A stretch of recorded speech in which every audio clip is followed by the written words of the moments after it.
Hello అండి. Good evening all of you. మనం ఈరోజు 8th క్లాస్‌లో 4th లెసన్ చూడబోతున్నాం. జంతువుల్లో ప్రత్యుత్పత్తి. మనకేంటంటే మొక్కల్లో ప్రత్యుత్పత్తి అనే లెసన్ ఆల్రెడీ 7th క్లాస్‌లో చూసాము. ఇదొచ్చేసి జంతువుల్లో ప్రత్యుత్పత్తి.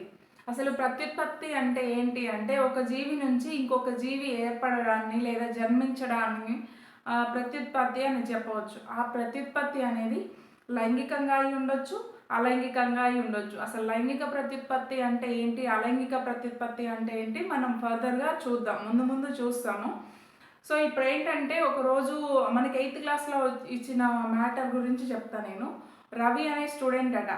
ఆయన వెళ్తూ ఒక స్కూల్‌లోనే వెళ్తూ ఉన్నప్పుడు చెట్టు మీద నుంచి ఒక గుడ్డు కింద పడిపోయి దానిలోంచి ఒక బేబీ వచ్చింది. ఒక బర్డ్ బేబీ వచ్చిందనమాట. అప్పుడు ఆయనకు లేవనెత్తిన క్వశ్చన్స్ ఏంటి అంటే, గుడ్ల నుంచి పిల్లలు వస్తాయా? అసలు గుడ్డు ముందా? కోడి ముందా? పిల్లలు ఎట్లా వస్తాయి? అన్ని జీవులను గుడ్లే పెడతాయా? కొన్ని జీవులు గుడ్లు పెట్టేవి ఉన్నాయి, కొన్ని జీవులు పిల్లలు పెట్టేవి ఉన్నాయి. ఇవన్నీ ఆయనకి లేవనెత్తిన డౌట్స్ అన్నమాట. ఇప్పుడు మనం వాటి గురించి తెలుసుకున్నట్లయితే అన్ని జీవులు గుడ్లు పెట్టవు, అలాగని అన్ని జీవులు పిల్లలకి జన్మనివ్వవు. అంటే డైరెక్ట్‌గా బేబీస్‌ని బయటికి అంటే బేబీస్‌ని బర్త్ చేసేవి, బేబీని జన్మించేవి కొన్ని ఉంటాయి. కొన్ని గుడ్లు పెట్టేవి ఉంటాయి. మనం వచ్చేసి ఏంటంటే ఈ 2 టైప్స్, శిశోత్పాదకాలు, అండోత్పాదకాలు. కొన్ని మనం ఎగ్జాంపుల్స్ చూసుకుంటే చెవులు బయటకుండి చర్మం పైన రోమాలు ఇట్లా హెయిర్ అనుకోండి. ఇట్లా చర్మం పైన రోమాలు, చెవులు బయటకు కనిపించే జీవులు మాత్రమే శిశోత్పాదకాలు. అంటే వివి ప్యారెస్ డైరెక్ట్‌గా బేబీకి బర్త్ ఇస్తాయి, గుడ్ల రూపంలో కాకుండా. ఇప్పుడు మనం మనుషుల్ని మ్యామల్స్ అన్నీ పిల్లలకే జన్మనిస్తాయి. ఓకేనా? చెవులు బయటకు కనిపించి చర్మం మీద రోమాలు ఉన్నవి అన్నీ వివి ప్యారెస్ అన్నమాట. ఓకేనా? అట్లాంటివి గాడిద, గుర్రం, ఇంక్లూడింగ్ హ్యూమన్ బీయింగ్ మనుషులు, ఇట్లాంటివన్నీ మనం వివి ప్యారెస్‌గా చెప్పుకోవచ్చు. ఓకేనా? వివి ప్యారెస్ శిశోత్పాదకాలు మ్యామల్స్, గాడిద, గుర్రం, ఏనుగు, ఇట్లాంటివి. వీటన్నిటికి ఏంటి అంటే చర్మంపై రోమాలు ఉంటాయి. వీటి సింప్టమ్స్ ఏంటి అంటే బాహ్యంగా మనం ఏమి అబ్జర్వ్ చేయవచ్చు అంటే చర్మంపై రోమాలు అండ్ చెవి బయటకు కనిపిస్తుంది. చెవులు బయటకి కనిపిస్తాయి.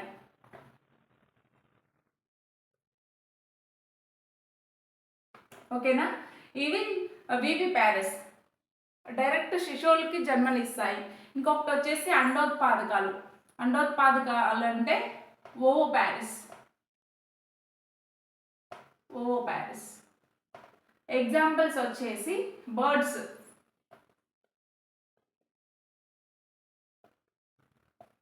రెప్టైల్స్ అంటే లైక్ పాము, లేదంటే మనం రోజు చూస్తూ ఉండే బల్లి, గోడ మీద బల్లి, బర్డ్స్, రెప్టైల్స్, ఇంకా ఉభయచరాలు మీన్స్ కప్ప, చేపలు, ఎట్సెట్రా. ఇవన్నీ ఓవోపారస్ అంటే గుడ్లు పెడతాయి. గుడ్ల ద్వారా గుడ్లు పొదిగి వాటి నుంచి పిల్లలు వస్తాయి. డైరెక్ట్గా బేబీస్కి బర్త్ ఇవ్వవు. గుడ్లు పెట్టి గుడ్లలో పొదిగి వాటి పొదుపు కాలం ఉండదు. మనం జనరల్గా అబ్జర్వ్ చేసేది ఏంటి అంటే కోడిగుడ్లు పొదగేస్తాం కదా, ఇంట్లో మన ఇళ్ళలో చూసే ఉంటాం. కోడిగుడ్లు పొదగేసినప్పుడు 21 days తర్వాత కానీ లేదంటే 27 అంత సమ్ పీరియడ్ ఉంటుంది. ఆ పీరియడ్ తర్వాతకి గుడ్లు పొదిగి పిల్లలు బయటకు వస్తాయి. మనం అబ్జర్వ్ చేస్తూనే ఉంటాం కోళ్ళలో. ఓకేనా? వీటికి ఉన్న సింటమ్స్ వచ్చేసి అండోత్పాదాలకు ఉన్న అంటే వాటికి మనం ఎలా రికగ్నైజ్ చేయొచ్చు అంటే చర్మంపై రోమాలు ఉండవు.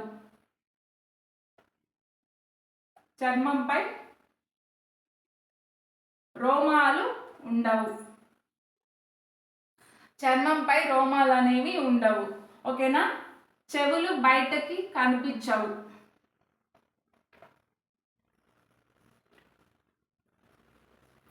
చెవులు బయటకి కనిపించవు. వేటికి? అండోత్పాదాలకి.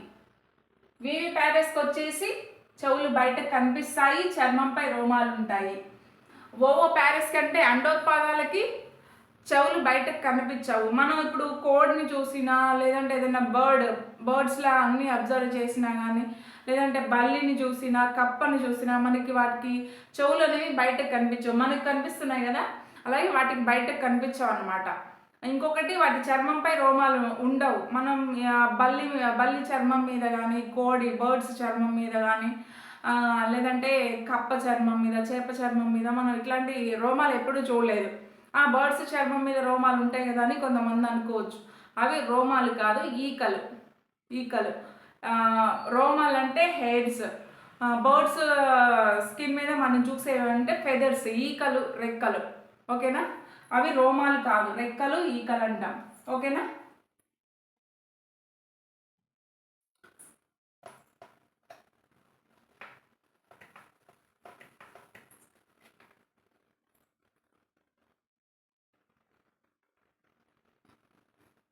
ఇప్పుడు మనం జంతువుల ప్రత్యుత్పత్తిలో భాగంగా అలైంగిక ప్రత్యుత్పత్తి మరియు లైంగిక ప్రత్యుత్పత్తి అనే దాన్ని అబ్జర్వ్ చేద్దాం. ఫస్ట్ మనం అలైంగిక ప్రత్యుత్పత్తి చూసుకుందాం.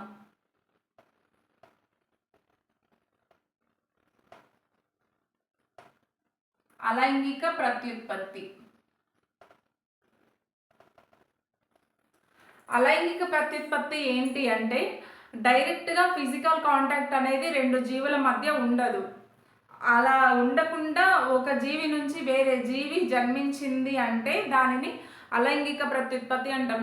జనరల్గా పురుష లైంగిక అవయవాలు, స్త్రీ లైంగిక అవయవాలు కలిసి ఫ్యూజన్ ఆఫ్ ద గ్యామిట్స్ జరిగి ఫర్టిలైజేషన్ అయిన తర్వాత జైగోట్ ఫామ్ అయ్యి అది ఫర్దర్గా డెవలప్ అయ్యి మనకు ఒక బేబీ ఫామ్ అయితే మాత్రం దాన్ని లైంగిక ప్రత్యుత్పత్తి అంటాం. అలా కాకుండా మేలు ఫీమేలు కలవకుండా ఒక జీవి నుండి మాత్రమే బేబీ అనేది జన్మిస్తే దాన్ని అలైంగిక ప్రత్యుత్పత్తి కింద మనం చెప్పుకోవచ్చు. ఫర్ ఎగ్జాంపుల్ వచ్చేసి హైడ్రా. మనం హైడ్రాలో చూసుకున్నట్లయితే, హైడ్రాలో కోరకీ భవనం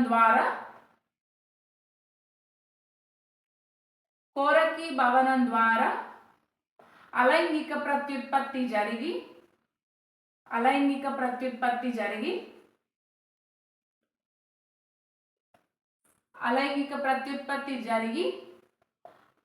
పిల్ల హైడ్రా అనేది ఏర్పడుతుంది.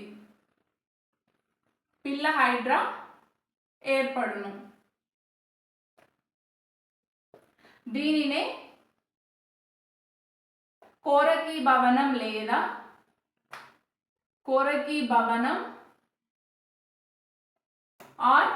ఆర్ ఎల్స్ ఇంగ్లీష్లో అయితే బడ్డింగ్ అని పిలవచ్చు. మనం బడ్డింగ్ అని అంటాం. ఇప్పుడు చూద్దాం. ఫర్ ఎగ్జాంపుల్ హైడ్రా ఇలా ఉంది అనుకుందాం.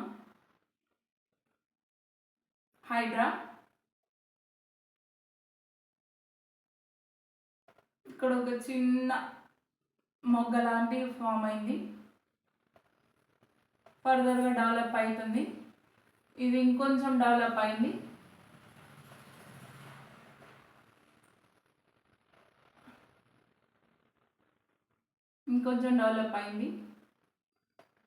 నెక్స్ట్ వచ్చేసి ఇది తల్లి జీవి నుంచి వేరవుతుంది. ఇక్కడ ఏర్పడిన బర్డ్ అనేది వేరవుతుంది. ఇది పిల్ల హైడ్రా. ఇది తల్లి హైడ్రా. ఇక్కడ మనం చూసుకుంటే హైడ్రాలో కోరకీ భవనం ద్వారా అలైంగిక ప్రత్యుత్పత్తి జరిగి ఇంకొక జీవి అంటే జన్మిస్తుంది. ఇది హైడ్రా ఉంది కదా, హైడ్రా ఇక్కడ ఒక చిన్న బర్డ్ లాగా ఫామ్ అయింది. ఇది డెవలప్ అయింది. లాస్ట్కి వచ్చేసి ఈ బర్డ్, ఇక్కడ ఏర్పడిన బర్డ్ అనేది తల్లి జీవి నుంచి వేరై ఇంకో కొత్త హైడ్రాగా ఫామ్ అయింది. ఇది వచ్చేసి న్యూ హైడ్రా, కొత్త హైడ్రా అన్నమాట. ఇక్కడ ఓన్లీ ఒక తల్లి హైడ్రా మాత్రమే ఈ ప్రత్యుత్పత్తిలో పాల్గొనడం జరిగింది. ఇక్కడ ఫాదర్ మదర్ మేల్ ఫీమేల్ అనేది ఎక్కడా కలవలేదు. సో దీన్నే ఏమంటామంటే అలైంగిక ప్రత్యుత్పత్తి. అంటే అలైంగిక ప్రత్యుత్పత్తిలో పురుష జీవి స్త్రీ జీవి కలయిక అనేది జరగదు. ఓన్లీ సింగిల్ పేరెంట్ ద్వారా మాత్రమే పిల్ల జీవి ఏర్పడుతుంది. అందుకనే దీన్ని అలైంగిక ప్రత్యుత్పత్తి అంటాం. హైడ్రాలో అలైంగిక ప్రత్యుత్పత్తి అంటే ఒక చిన్న బడ్, ఇది బడ్ లాగా ఉంది కదా, సో దీన్ని బడ్డింగ్ అని కూడా అనొచ్చు. ఇంగ్లీష్లో బర్డింగ్ అంటారు. కోరకి భవనం, కోరకి భవనం, తెలుగులో దీన్ని కోరకం అంటారు, ఇంగ్లీష్లో వచ్చేసి బర్డింగ్ అంటారు. హైడ్రాలో జరిగే ప్రత్యుత్పత్తి ఏంటి అని మనకి బిట్ అడగొచ్చు. హైడ్రాలో జరిగేది అలైంగిక ప్రత్యుత్పత్తి. హైడ్రాలో అలైంగిక ప్రత్యుత్పత్తి ద్వారా మాత్రమే జీవి జన్మిస్తుంది. అది దానిలో జరిగే ప్రత్యుత్పత్తిని మనం ఏమని పిలుస్తామంటే కోరకి భవనం అని పిలుస్తాము. ఓకేనా?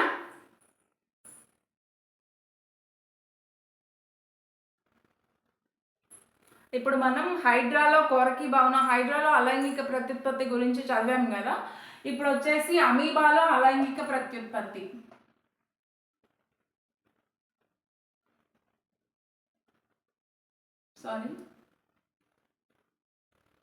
అమీబాలో అలైంగిక ప్రత్యుత్పత్తి. కోరకి భవనం అనేది మనం ఈస్ట్లో కూడా చూడొచ్చు. హైడ్రాలో ప్లస్ ఈస్ట్లో ఈ రెండింటిలో కూడా కోరకి భవనం ద్వారా అలైంగిక ప్రత్యుత్పత్తి జరుగుతుంది అని చెప్పవచ్చు. అమీబాలో అలైంగిక ప్రత్యుత్పత్తి. అమీబా ఒక ఏకకణ జీవి. అమీబా ఏకకణ జీవి. మనం సూక్ష్మజీవుల ప్రపంచంలో చదువుకున్నాం. అమీబా ఏకకణ జీవి. ఫర్ ఎగ్జాంపుల్ అమీబాలో జరిగే ప్రత్యుత్పత్తి ఏంటి అంటే ద్విధా విచ్ఛిత్తి. ద్విధా విచ్ఛిత్తి అంటే ఆ వర్డ్లోనే ఉంది చూడండి. ద్విధ అంటే విడిపోవడం, రెండుగా విడిపోవడం. దాన్ని ఇంగ్లీష్లో బైనరీ ఫిజర్ అని కూడా అంటారు. ఓకేనా? ఫర్ చూద్దాం. ఇప్పుడు అమీబా ఇలా ఉంది అనుకుందాం. అమీబా షేప్ మనం ఎలా అయినా వేసుకోవచ్చు. ఇది అమీబా జీవ పదార్థం. ఈ అమీబాలో ఫస్ట్ స్టార్టింగ్ ఏంటి అంటే ఫస్ట్ కేంద్రకం విడిపోవడం అనేది జరుగుతుంది. చూడండి, సాగిపోయింది కేంద్రకం.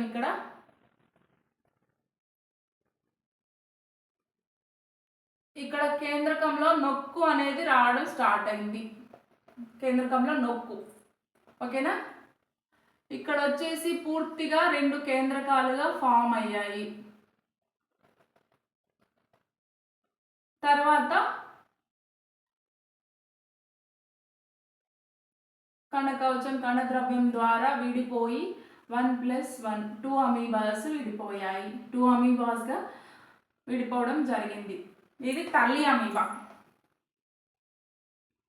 తల్లి అమీబా ఫస్ట్ ఏంటి అంటే కేంద్రకం విభజన జరుగుతుంది. ముందుగా కేంద్రకం విభజన చెందడం స్టార్ట్ అవుతుంది. కేంద్రకం విభజన. ఆ తర్వాత కేంద్రకంలో నొక్కు ఏర్పడింది. తర్వాత రెండు కేంద్రకాలుగా ఫామ్ అయ్యాయి. దాని తర్వాత లాస్ట్కి వచ్చేసరికి మనకి ఏంటి అంటే ఒక కేంద్రక విభజన కూడా జరిగిన తర్వాత జీవ పదార్థం కణత్వచం ఇవన్నీ విభజన జరిగి ఒక జీవి అనేది రెండు జీవులుగా విడిపోతుంది.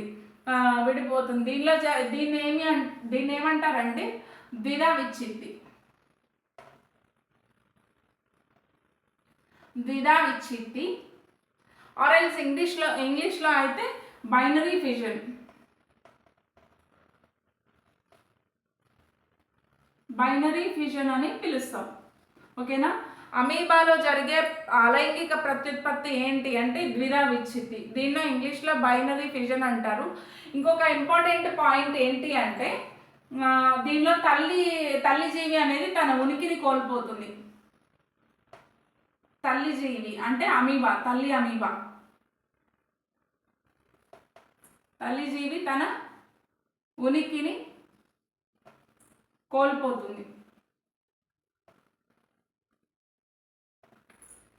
మనం ఇందాకలా కోరకి భవనంలో చూసుకున్నట్లయితే తల్లి జీవి ఇలా ఉంది అనుకోండి. దాని పక్క నుంచి ఒక బర్డ్ లాగా ఫామ్ అయింది అంటే ఒక కోరకం అనుకోవచ్చు. ఆ కోరకం నుంచి అది డెవలప్ అయ్యి పెద్ద కోరకం అయిన తర్వాత తల్లి జీవి నుంచి ఇక్కడ ఏర్పడిన కోరకం అనేది విడిపోతుంది. లైక్ కట్ చేసినట్లే విడిపోయి అది వేరే జీవిగా అభివృద్ధి చెందుతుంది, పిల్ల హైడ్రాగా. ఆ తల్లి జీవి అనేది అలానే ఉంటుంది. ఇక్కడ వచ్చేసి మనం ద్విధా విచ్చిత్తిలో చూసుకున్నట్లయితే అసలు అమీబా అనేది 2 పిల్ల జీవులుగా విడిపోతుంది. అంటే తల్లి జీవి తన ఉనికిని కోల్పోయింది, తల్లి అమీబా కనిపించదు. ఏర్పడిన కొత్త జీవులు 2 కొత్త జీవులే, కొత్త అమీబాలు. పిల్ల అమీబాలు అనేవి 2 పిల్ల అమీబాలు ఏర్పడతాయి ఒక తల్లి జీవి నుంచి. అందుకనే తల్లి జీవి అనేది తన ఉనికిని కోల్పోవడం జరుగుతుంది. ఇది మన మొక్కల్లో జరిగే అలైంగిక ప్రత్యుత్పత్తి. ఇంకా జంతువుల్లో జరిగే అలైంగిక ప్రత్యుత్పత్తి. ఇంకా చాలా రకాల జీవులు అలైంగిక ప్రత్యుత్పత్తి ద్వారా తమ సంతానాన్ని ఉత్పత్తి చేస్తూనే ఉన్నాయి. వాటి గురించి మనం ఫర్దర్గా తెలుసుకుందాం ఫర్దర్ క్లాసెస్లో.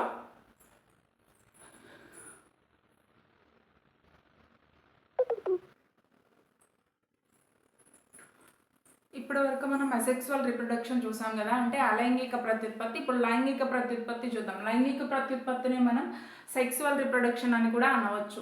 సెక్సువల్ రిప్రొడక్షన్ అంటే లైంగిక ప్రత్యుత్పత్తి అంటే ఏంటి అంటే స్త్రీ పురుష జీవి సంయోగం జరగడం. అంటే స్త్రీ పురుష జీవుల కలయిక వల్ల అలైంగిక ప్రత్యుత్పత్తులు ఏంటి, ఓన్లీ ఒక్క జీవి నుంచి మాత్రమే ప్రత్యుత్పత్తి అవయవాలు కానీ ఫ్యూజన్ ఆఫ్ గ్యామెట్స్ కానీ ఇవన్నీ ఏం జరగకుండా, స్త్రీ పురుష సంయోగం జరగకుండానే బేబీ ఫామ్ అయింది. ఇందులో ఏంటి అంటే స్త్రీ పురుష జీవుల సంయోగం జరుగుతుంది, అంటే ఇద్దరు కలుస్తారు. దాన్నే మనం లైంగిక ప్రత్యుత్పత్తి లేదా సెక్సువల్ రిప్రొడక్షన్ అని చెప్తాము. మనకి 8th క్లాస్లో ఇచ్చింది ఏంటంటే మానవుని యొక్క స్త్రీ పురుష ప్రత్యుత్పత్తి వ్యవస్థలు ఇవ్వడం జరిగింది. పురుష ప్రత్యుత్పత్తి వ్యవస్థ ఇలా ఉంటుంది, స్త్రీ ప్రత్యుత్పత్తి వ్యవస్థ ఇది. పురుష ప్రత్యుత్పత్తి వ్యవస్థలో భాగాలు చూస్తే శుక్రవాహికలు ఒక జత అంటే 2 ఉంటాయి, ముష్కాలు ఒక 2 ఉంటాయి, పురుషాంగం అంటే పెనిస్ ఓకేనా. ఇక్కడ ముష్కాలు అనేవి శరీరానికి బయట సైడ్ ఉంటాయి, అబ్డామిన్ క్యావిటీకి బయట ఉంటాయి. ఎందుకంటే శరీర ఉష్ణోగ్రతని ఆ ముష్కాలు అనేవి తట్టుకోలేవు.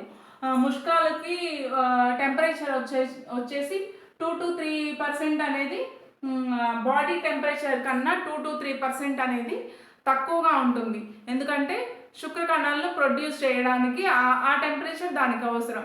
బాడీలో లోపల ఉంటే కనుక టెంపరేచర్ అవి తట్టుకోలేవన్నమాట. అందుకనే out side of the body cavity అనేది ముష్కాలు ఉండడం జరుగుతుంది. ఇంకా వచ్చేసి స్త్రీ ప్రత్యుత్పత్తి వ్యవస్థ.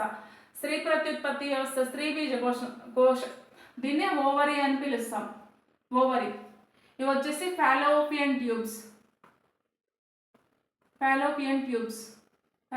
నాళాలు, ఇవి 2 ఉంటాయి. ఇది వచ్చేసి గర్భాశయం.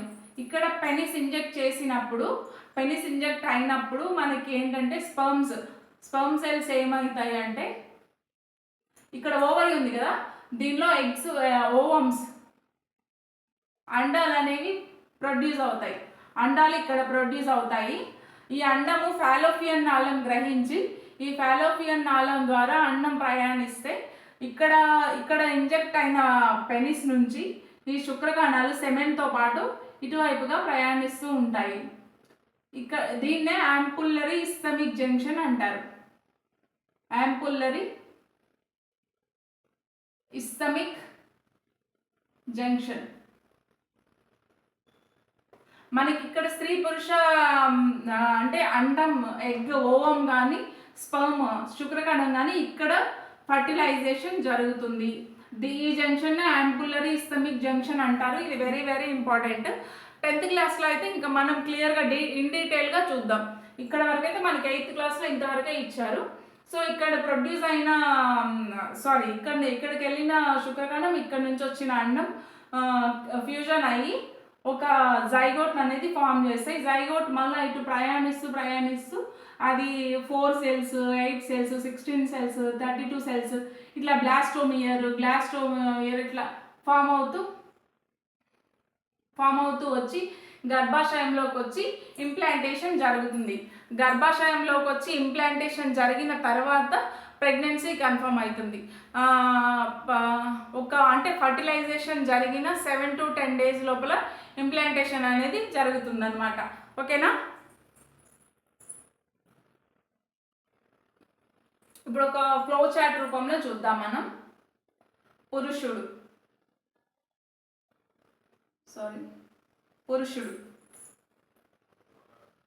స్త్రీ,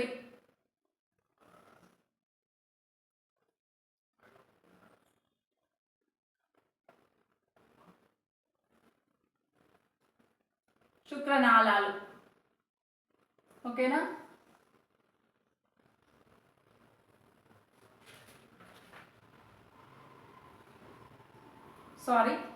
ముష్కాలు, ముష్కాలు. ఇక్కడ వచ్చేసి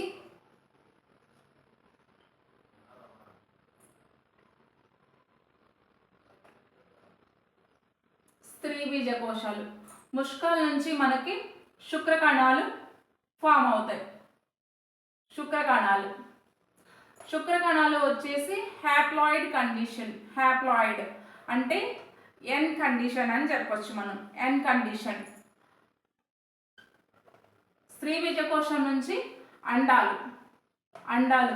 అండాలు కూడా హ్యాప్లాయిడ్. ఓకేనా?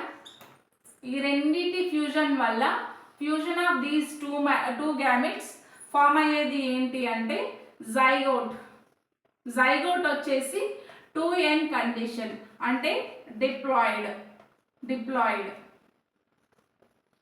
దీనిలో శుక్రకణంలో 23 క్రోమోజోమ్స్ ఉంటాయి, అండంలో 23 క్రోమోజోమ్స్ ఉంటాయి. జైగోట్లో వచ్చేసి 23 పెయిర్స్ ఉంటాయి, అంటే 46 క్రోమోజోమ్స్ ఉంటాయి. ఈ అండంలో శుక్రకణంలో అనేది క్షయకరణ విభజన జరగడం వల్ల దానిలో ఉన్న క్రోమోజోమ్ల సంఖ్య సగానికి తగ్గించబడుతుంది. ఏ జీవిలో అయినా సరే క్రోమోజోమ్స్ సగానికి తగ్గించబడతాయి వాటి యొక్క లైంగిక అవయవాల ద్వారా ప్రొడ్యూస్ అయ్యే స్పర్మ్లో కానీ ఎగ్లో కానీ. ఎందుకు అంటే అందులో కూడా 23 పెయిర్స్ ఉన్నాయనుకో, అంటే డిప్లాయిడ్ కండిషన్లో ఉన్నాయనుకోండి, ఇక్కడికి వచ్చేసరికి 4n అవుతుంది. సో ఇలా జీవికి క్రోమోజోమ్ సంఖ్య అనేది పెరుగుతూ పోతుంది. అది ఇంపాసిబుల్ అట్లా జరగడం అనేది. సో మనకేంటంటే శుక్రకణం అండంలో హ్యాప్లాయిడ్ ఉండి, ఎందుకంటే క్షయకణ విభజన జరుగుతుంది. క్షయకణ విభజన వల్ల అండంలో శుక్రకణంలో క్రోమోజోమ్ల సంఖ్య సగానికి తగ్గించబడుతుంది. సో జైగోట్ అనేది 2n కండిషన్లో ఉంటుంది. ఇక్కడ నుంచి 23, ఇక్కడ నుంచి 23, సో 46, 23 పెయిర్స్. ఓకేనా? ఇలా మనకి స్త్రీ పురుష ప్రత్యుత్పత్తి వ్యవస్థ గురించి ఈ ఫ్లో చార్ట్ మనకి 8th క్లాస్ టెక్స్ట్ బుక్లో ఇచ్చారు. మనం ఇంకా 9th 10thలో అయితే ఇన్ డీటెయిల్గా ఉంది, అక్కడ తెలుసుకుందాం.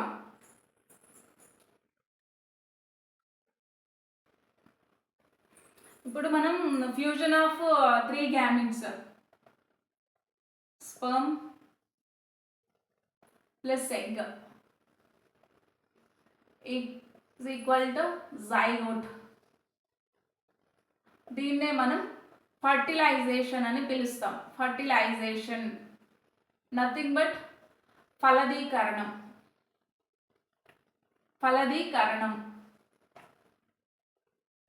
ఈ ఫలదీకరణం అనేది 2 రకాలుగా జరుగుతుంది. బాహ్య ఫలదీకరణం మరియు అంతర ఫలదీకరణం. బాహ్య ఫలదీకరణం అంటే ఏంటి అంటే, బాహ్య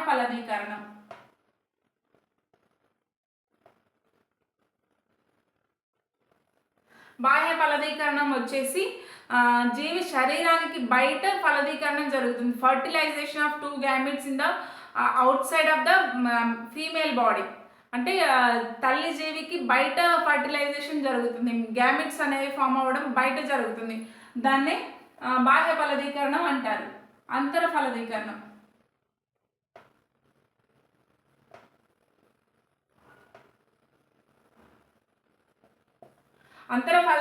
అంటే ఫర్టిలైజేషన్ అనే ఫలదీకరణం అనేది ఫీమేల్ అంటే ఆడజీవి లోపల శరీరం లోపల ఫలదీకరణం జరగడాన్ని అంతర ఫలదీకరణం అనవచ్చు. ఎగ్జాంపుల్ ఏంటి అంటే మనుషులు. మనుషులు. మనకి ఫలదీకరణం లోపలే జరుగుతుంది. ఇంకా వచ్చేసి కొన్ని రకాల మ్యామిల్స్ ఆల్మోస్ట్ వివిపారస్ యానిమల్స్ అన్నీ అంతర్ఫలదీకరణమే జరుగుతుంది. అంటే డైరెక్ట్గా బేబీకి బర్త్నిచ్చేవి, ఎగ్స్ పెట్టి బేబీని పొదిగి బేబీని ఇచ్చేవి కాకుండా పిల్లలు పెట్టే జీవులన్నీ మనకి అంతర్ఫలదీకరణం జరుగుతుంది. అసలు ఫస్ట్ ఏం జరుగుతుంది? అంతర్ఫలదీకరణం జరిగిన తర్వాత మనకి జైగోట్ ఫామ్ అయింది. ఈ జైగోట్ అనేది కొన్ని సెల్స్గా మార్పు చెంది గర్భాశయాన్ని చేరుతుంది. గర్భాశయంలో ఫర్దర్ డెవలప్మెంట్ అనేది మనకి గర్భాశయంలో జరుగుతుంది. గర్భాశయంలో వచ్చి పిండం అతుక్కోవడాన్ని ఇంప్లాంటేషన్ అంటారు.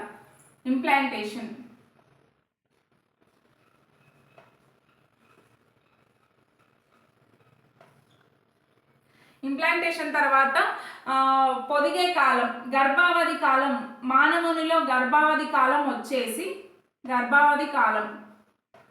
270 to 280 డేస్. ఇది చాలా చాలా చాలా ఇంపార్టెంట్, గుర్తుంచుకోండి. మానవుని యొక్క గర్భావధి కాలం ఎంత అంటే 270 to 280 డేస్ ఆర్ 9 months. ఓకేనా? 9 months అని చెప్పాలి.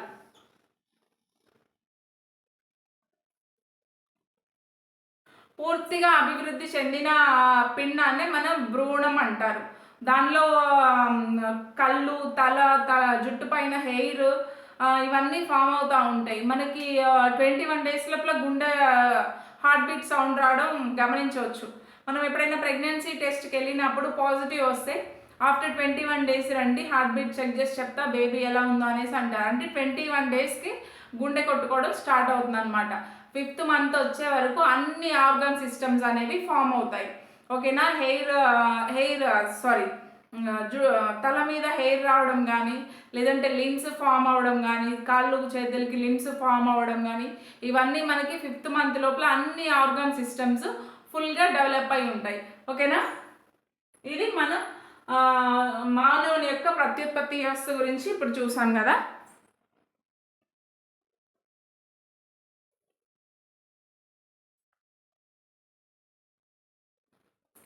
మనం ఇప్పుడు టెస్ట్ ట్యూబ్ బేబీస్ గురించి చూసుకుందాం.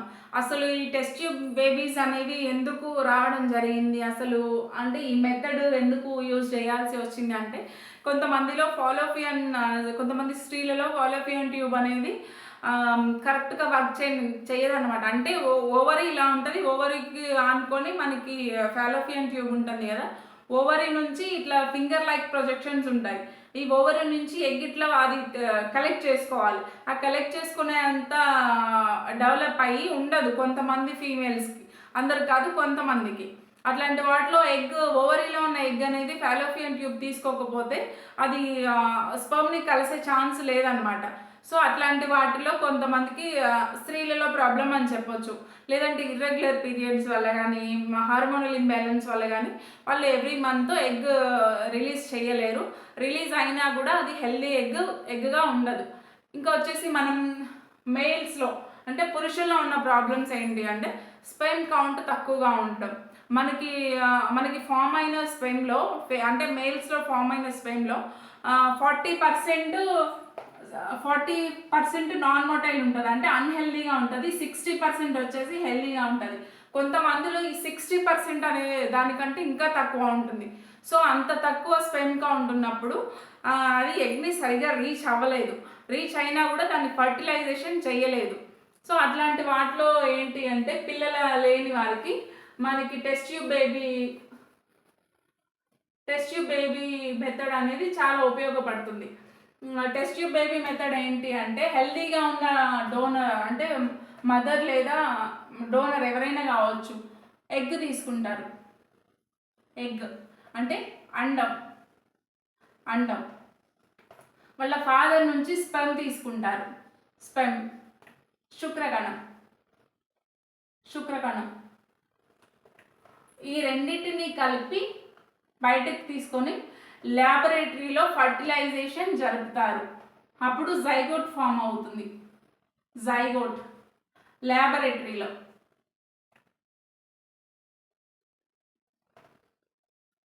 ఈ జైగోట్ని కొంతకాలం వరకు ల్యాబ్లోనే ల్యాబ్లోనే డెవలప్ అవ్వనిచ్చి తర్వాత దీన్ని తల్లి గర్భాశయంలోకి ప్రవేశపెడతారు.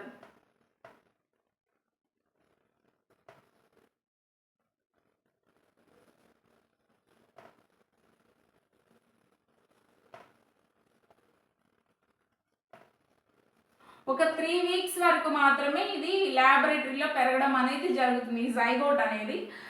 టెస్ట్ ట్యూబ్ బేబీ అనగానే కొంతమందికి ఉన్న అపోహ ఏంటి అంటే, టెస్ట్ ట్యూబ్ బేబీ అంటే బేబీ మొత్తం టెస్ట్ ట్యూబ్లోనే పెరుగుతుంది, టెస్ట్ ట్యూబ్లోనే ఫామ్ అవుతుంది అనే అపోహ ఉంది. కానీ అది నిజం కాదు. ఒక 3 వీక్స్ వరకు, అంటే వాళ్ళకి ఫర్టిలైజేషన్ చేసుకునేంత కెపాసిటీ లేని పేరెంట్స్కి ఎగ్ని కలెక్ట్ చేసి ఆ లేడీ నుంచి తన హస్బెండ్ నుంచి స్పెర్మ్ని కలెక్ట్ చేసి ల్యాబొరేటరీలో ఫర్టిలైజేషన్, అంటే మన గర్భాశయంలో ఎటువంటి కండిషన్స్ ఉంటాయో ఫర్టిలైజేషన్ అవ్వడానికి అట్లాంటి కండిషన్సే ల్యాబొరేటరీలో ఏర్పాటు చేసి ఫర్టిలైజేషన్ చేయించిన తర్వాత జైగోట్ ఫామ్ అయినాక ఒక 3 వీక్స్ 4 వీక్స్ అట్లా ఉంచి దాని తర్వాత దాన్ని తల్లి గర్భాశయంలోకి ఇంప్లాంటేషన్ జరుగుతుంది. సో అంతేగాని టెస్ట్ ట్యూబ్ బేబీ అనేది టోటల్గా టెస్ట్ ట్యూబ్లోనే పెరగదు. అది ఉన్న ఒక పెద్ద అపోహ అన్నమాట. ఓకేనా?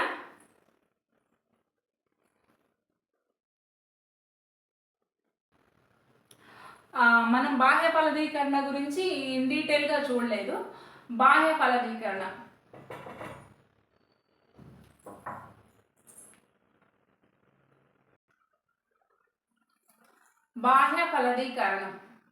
బాహ్య ఫలదీకరణం అంటే ఇందాక మనం ఆల్రెడీ చూసాము. ఫర్టిలైజేషన్ అనేది out side of the female body జరుగుతుంది. అంటే ఒక స్త్రీ జీవికి బాహ్యంగా ఫలదీకరణం జరుగుతుంది. దాన్నే మనం బాహ్య ఫలదీకరణం అంటాం. ఎగ్జాంపుల్ వచ్చేసి కప్పని తీసుకోవచ్చు మనం బాహ్య ఫలదీకరణానికి ఎగ్జాంపుల్గా. సో ఇప్పుడు కప్ప జీవిత చరిత్ర అనేది చూద్దాం.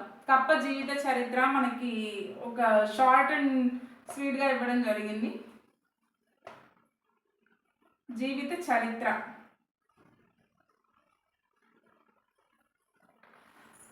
కప్ప జీవిత చరిత్రలో బాహ్య ఫలదీకరణంగా జరుగుతుంది. అంటే స్త్రీజీవి వచ్చేసి నీటిలో అండాలని విడుదల చేయడం జరుగుతుంది. పురుష జీవి వచ్చేసి నీటిలో శుక్రకణాలను విడుదల చేయడం జరుగుతుంది. ఈ రెండింటిని కలిసి జైగోట్ ఫామ్ అయి తర్వాత పిల్లజీవి ఏర్పడుతుంది. డైరెక్ట్గా పిల్లజీవి అనేది ఏర్పడదు. దీనిలో మనకి నిమ్స్ అనేవి కనిపిస్తాయి. అంటే అడల్ట్ జీవికి ముందు కప్ప జీవికి ఫామ్ అవడానికి ముందు ఒక లార్వా కనిపిస్తుంది. కప్ప లార్వాని ఏమంటారంటే లార్వా టు కప్ప ప్రౌఢజీవి. ఓకేనా? దీన్ని మనం రూప విక్రియ అంటాం. రూప విక్రియ ద్వారా లార్వా నుంచి ప్రౌఢజీవి ఎలా ఏర్పడుతుందంటే రూప విక్రియ ద్వారా. దీన్ని ఇంగ్లీష్లో మనం మెటామార్ఫోసిస్ అంటాం.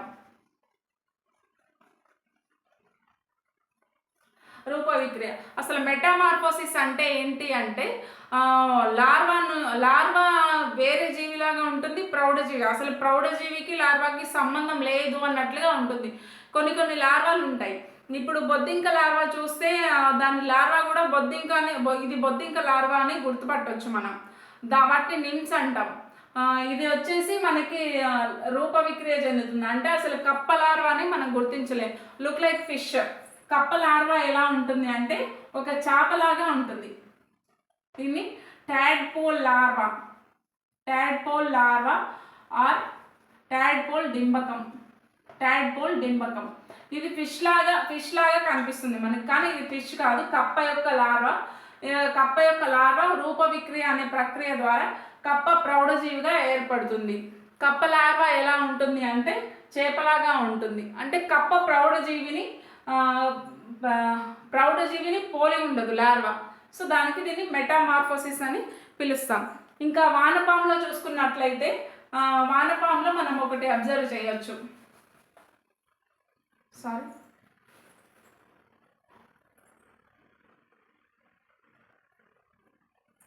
ఇప్పటి వరకు మనం స్త్రీ ప్రత్యుత్పత్తి వ్యవస్థ, పురుష ప్రత్యుత్పత్తి వ్యవస్థ ఇట్లాంటివన్నీ చూసాం కదా. అంటే స్త్రీ లైంగిక అవయవాలు స్త్రీ జీవిలో, పురుష లైంగిక అవయవాలు పురుష జీవిలో ఉన్నాయి. అవే కాకుండా ఉభయ లైంగిక జీవులు అని కూడా మనం చూడొచ్చు. ఉభయ లైంగిక జీవులు, ఉభయ లైంగిక జీవి, వీటిని ఇంగ్లీష్లో హెర్మాప్రోడైట్ అంటారు. హెర్మాప్రోడైట్. ఉభయ లైంగిక జీవులకి ఎగ్జాంపుల్గా మనం ఏం చెప్పొచ్చు అంటే వానపాము,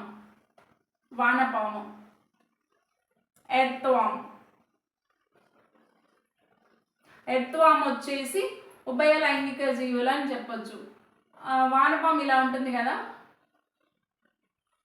ఇలా ఉంటుంది అనుకోండి.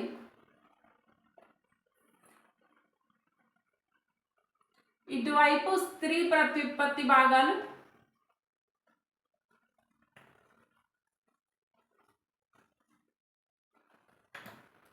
ఇక్కడ ఫర్ ఎగ్జాంపుల్ అనుకుందాం ఇలా స్త్రీ ప్రత్యుత్పత్తి భాగాలు అక్కడ, ఇక్కడేమో పురుష ప్రత్యుత్పత్తి భాగాలు.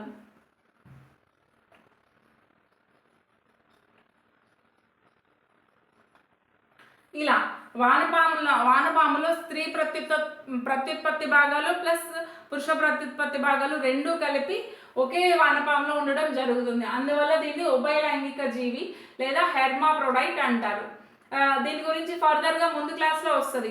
ఉభయ లైంగిక జీవులు రెండు ప్రత్యుత్పత్తి వ్యవస్థలు ఒకే జీవిలో ఉన్నా కూడా సొంతంగా ఈ జీవిలో ఇక్కడ వచ్చిన ఎగ్స్ ఇక్కడ ఉన్న ఎగ్స్ ఇక్కడ ఉన్న స్పర్మ్ అనేది కలవదు. అవి వేరే జీవితోనే సంయోగం జరుపుకుంటాయి. అదేంటనేది ఫర్దర్గా పెద్ద క్లాస్లో మనం చూస్తాం. ఇక్కడ అయితే 8th క్లాస్ వరకు మనకి ఇంతే ఇచ్చారు. ఇదే ఇన్ఫర్మేషన్. మనకి జంతువుల్లో ప్రత్యుత్పత్తిలో భాగంగానే డాలీ కథ అనేది ఇవ్వడం జరిగింది. జంతువుల ప్రత్యుత్పత్తి అనే లెసన్లో లాస్ట్కి ఒక స్టోరీ లాగా ఇచ్చారు. డాలీ కథ అనేది క్లోనింగ్ అంటే ఏంటి అంటే ఒక చిన్న కణం ద్వారా ఒక పూర్తి అవయవాన్ని కానీ పూర్తి అవయవం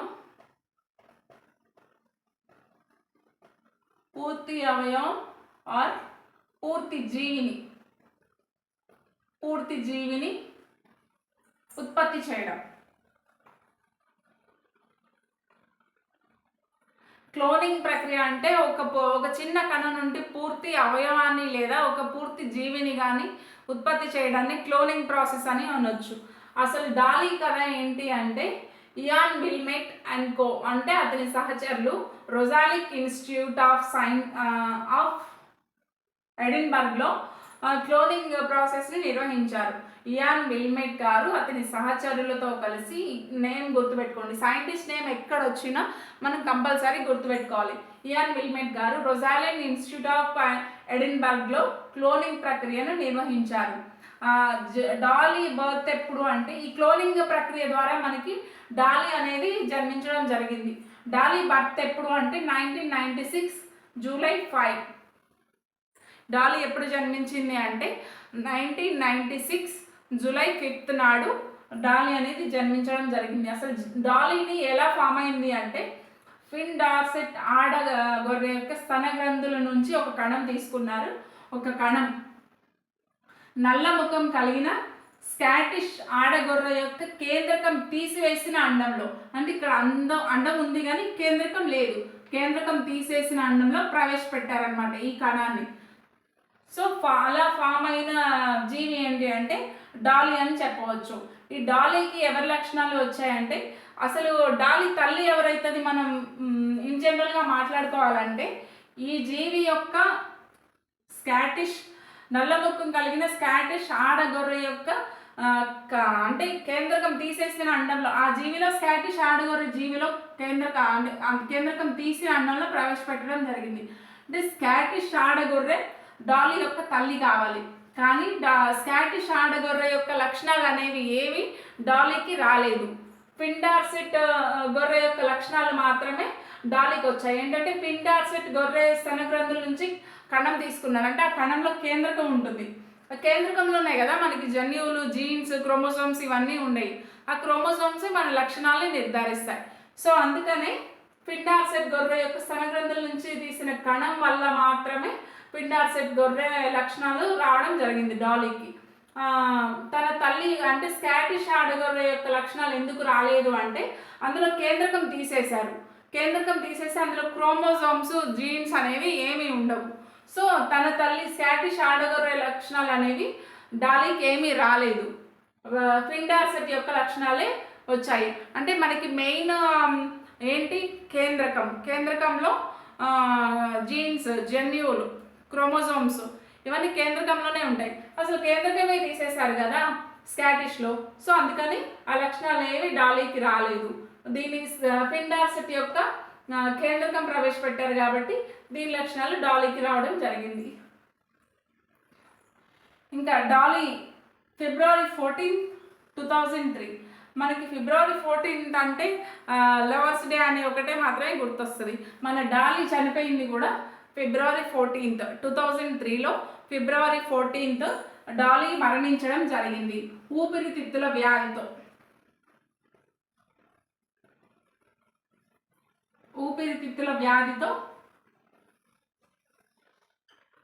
ఫిబ్రవరి 14, 2003లో డాలీ మరణించింది ఊపిరితిత్తుల వ్యాధి వల్ల. ఓకేనా.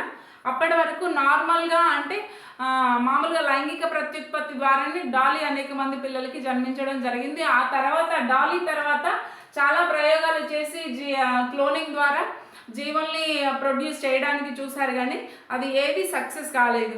డాలీ తర్వాత అంత సక్సెస్ అయిన క్లోనింగ్ ద్వారా ఉత్పత్తి చేయబడిన జీవి అనేది ఏది లేదు. ఓకేనా. సో ఇదండి మనకి ఈరోజు లెసన్, జంతువుల ప్రత్యుత్పత్తి. ఏమైనా డౌట్స్ ఉంటే కామెంట్స్లో పెట్టండి, నేను నెక్స్ట్ వీడియోలో మళ్ళీ మీకు క్లియర్ చేస్తాను. Thank you.